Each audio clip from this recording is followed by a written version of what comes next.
জানিস দীপ, বাবা আমরা কোথাও লাইন মারছে। হ্যাঁ তাই তো মনে হয়, তাই জন্য তো 500 টাকা চাইলে 50 টাকা দিচ্ছে। ঠিক বলেছিস, বন্ধু বান্ধবের সাথে পিকনিক করতে গিয়ে শুধু ওই 150 টাকা 300 টাকা মিলে যায়। হ্যাঁ এইবারে যখন আসবে না বাড়িতে তখন একদম মুগুর দিয়ে মেরে খেল খতম করে দিতে হবে। পিছনে দেখ বাবা আসছে। কোথায়? ওই তো।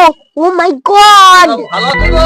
হ্যাঁ হ্যাঁ ঠিক আছে। সব কলেজে বাড়ি চলে এসছো? হ্যাঁ তোমার সামনে মাঠে পরীক্ষা, পড়াশোনা ঠিকঠাক করছো? হ্যাঁ তোমরা আমার সঙ্গে ভাত খাওয়ার পরে সব বসে আছো তাই তো? হ্যাঁ। চলো চলো চলো। কি আমরা তো পরীক্ষার কথা জানতামই না। ই মা এবার যাও, কি চলে হবে? এসো। এই ড্রেসটা চেঞ্জ করে নেই।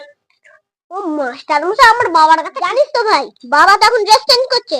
তো এখন গিয়ে আমরা আস্তে আস্তে গিয়ে, তুই তো নাগাল পাবি না, আমি খাটের উপরে উঠে আর ব্যাগটা নিয়ে মারবো, জোরে মেরে সব